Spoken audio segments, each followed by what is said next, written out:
loss. So if, Heidi homeowner she had a house and a tree fell in the middle of that is considered a loss, and that's like on my kind of record, if you will, for the next 3 years. Correct. Are there things that could happen to the house? Because that, I obviously didn't cut the tree down. It was, sort of act of God or whatever but that still kind of works against me as still a claim on your record. And that's something that people really need to understand is a lot of insurance carriers, if you call and just ask a question of, hey, is this covered? Sometimes they'll put in a claim. And you're just inquiring about whether or not it would be covered. Right. And now you have a claim on your record. And that could be, I just had a situation like that. The lady called back and asked like 3 questions. They put in 3 separate losses for her. Which impacted her rate with us.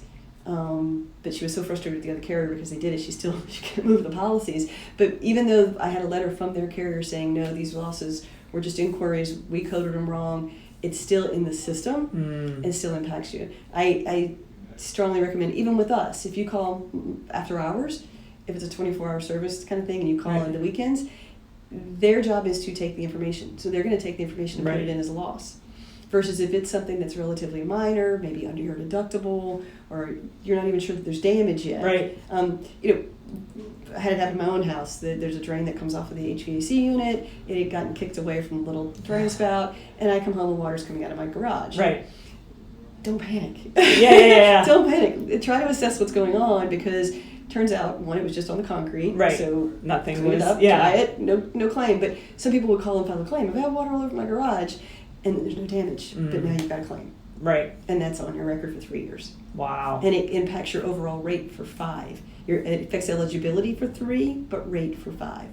So, but if you had called my office during regular business hours and talked to one of my team members during a 9 to 5 business hour time frame, we would have said to you, let's get an estimate first, right? Because this could be under could be very minor, right? Could be under your deductible, and there's no sense in putting a claim on your record for something that's not going to be paid by the insurance. Right. And I mean, the insurance really is meant to for catastrophe. Yeah. Right. So that's really good to know. And then in terms of the property, if you're buying a property and there's been loss to the property, and we're not talking rentals, we're talking a single family home, then that doesn't impact the credit rating. Correct. Okay. Or that doesn't impact eligibility. Rate. You're still eligible as long as you individually. So if you had a claim on the house you're living in and then you're now going to buy another house, that could, unless you were an existing customer with us, if you're an existing customer, doesn't matter. Right. We're still going to be able to write you. But if you were a brand new customer to us in this new house and you had a prior claim within the last 3 years, you wouldn't be eligible right now. Okay. Interesting. And that's different for every company. That's just our guidelines. Okay. So let's get back to the hazard insurance. When you insure a property under the homeowner's hazard insurance, what does that cover, and how do you calculate it on, you said, just the physical property, not the land, because the land, correct. So if something happens to the house, you still own the land. You still own the location. You still have the market value based on where it is. We just need to put the house back. Right.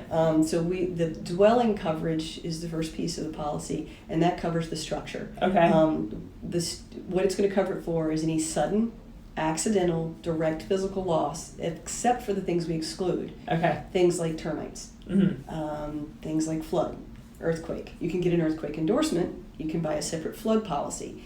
But those things are not covered by the standard homeowners policy. So what about to name a couple? Termites? Can you buy? Okay. Nope. Yeah. Yeah, we can't. You have to go to Better Termite for that. Okay. Or some one of the termite carriers. No, we don't cover things like rodents. Okay. Things of that nature. Right. Are specifically excluded from the policy. Okay. But then, so any sudden, accidental, direct physical loss. Okay. The personal property is covered for specific named perils. So that's the next piece of your quote usually is going to be the personal property or personal contents coverage. That's covered for named perils. So specific things that happen: fire, theft, vandalism, weight of ice, sleet, and snow, water from a heating or cooling system, water from an appliance. So the refrigerator leaks and damages your hardwood floor and damages your kitchen table. Right. That's water from an appliance. It's going to cover the kitchen table as well as the floor, as long as it was sudden and accidental. Okay. damage. So if it sat there and leaked and dripped for a year and you never did anything, it's not going to be covered. Because it wasn't sudden accidental damage. Got it. Had you taken care of it, you wouldn't have had as much of a loss. So is that a specific time frame? Like, should people, I mean, like, say you're on vacation, you come home, it's been, 5 days that's or something. still sudden accident. Okay, because it's like when you're finding out. But when you get into already, things like rot, yeah. now that the subfloor is rotten because the water's been leaking for a year. Right. That's not sudden accidental damage, and therefore it's not going to be covered by the homeowners because rot doesn't happen in 5 days. Right. Basically. Yeah. What we're seeing around the area is a lot of people renovating or tearing down their house and building it new. So those are also, or I would assume those are also triggers to reach out to you to. Absolutely. Typically, if you're not changing the footprint of the house in any way, and you're just updating things inside, not necessarily, unless you had carpet and now you put hardwoods. Right. That might make a slight adjustment. But typically, if you're not adding square footage or bumping it out or bumping it up, you don't need to do anything, because if something happened to your house, our cost guide is set to put it back new. Right. You're putting in new stuff rather than the old stuff. So not that in and of itself isn't a trigger, but if you're making it bigger or making it taller, definitely we need to take a look at it and redo the coverages. Okay. That so I know last year, and we're just getting some rain today, but last year there was that flood that, I mean, yes, it was crazy, right? And so many people, it kind of took them, by surprise, and people really weren't prepared. And this is when people start to really look at their insurance and say, oh my gosh. Yeah, so the things that insurance is one of those things you can do the best you can. You can do as much as you can. Right. But you're not going to cover everything. Right. Now, if you have a basement with a drain inside, or if you have a sump pump, there's what's called a backup of sewer and drain endorsement that you can add to your policy. Okay. So back to that, the policy says this is covered, but the exclusions say that that's not covered. You get this endorsement, we give you that coverage back. Okay. And what that'll cover is if electricity goes out and your sump pump doesn't work and it doesn't pump the water away from your house like it's supposed to, and then the water backs up inside, there's coverage for damage. Okay. If you have one of those drains in your unfinished laundry room kind of thing, and that drain backs up. Now, what's not covered is if that drain is outside and you let leaves stack up on it, and then the water comes underneath your door. Right. That's surface water, exterior water coming in. Same thing in your window wells. You got that; those have a drain in them. And if you let leaves pile up in there or whatever, and then that backs up and comes in through your windows, that's exterior water coming in. It's surface water that's not covered. Right. And most people then ask, was it covered by flood? Right. A flood insurance policy would not cover that. A flood insurance policy is going to cover if 2 acres, it doesn't have to be your 2 acres, but 2 acres surrounding your home or 2 adjoining properties. So you and your neighbor would both have to have water intrusion from exterior. Flood is rising water, surface water, think a rising river or the ocean or things of that nature, or surface water. It's not, my drain got clogged and water came under my door. Right. Those kinds of things aren't going to be covered by a flood policy or by a homeowner's insurance policy. Wow. So it's crucial that people do maintenance on their home. Right. Things like amen, sister. Things like, and making sure during the winter you shut off your hose bibs. Right. Things like making sure your exterior drains are clear so that water can drain properly. Making sure that things are graded away from your property, not towards your house. So making sure you do those making sure your gutters are clean. Right. Things of that nature are really crucial to making sure that you don't have to deal with a claim. Right. And so in terms of fraud and things like that, are those things where people will say, oh, our gutters were, wasn't exterior water, or not really? It's pretty clear. We don't really see that. That would not be considered a fraud situation. Fraud is more of an intentional, and that's going to be an obvious thing that the gutters were backed up, and that's why water came under. Things where we see it a lot is in the winter where they get the ice damming. So the ice stacks up, and then the water starts to thaw up underneath. And that's going to be a covered loss, actually. Right. So those kinds of things wouldn't be considered at all fraud. Okay. The best thing you can do for yourself is just make sure you're doing the maintenance, making sure that debris is away from your house, things of that nature. Right. Because not everything is always going to be covered.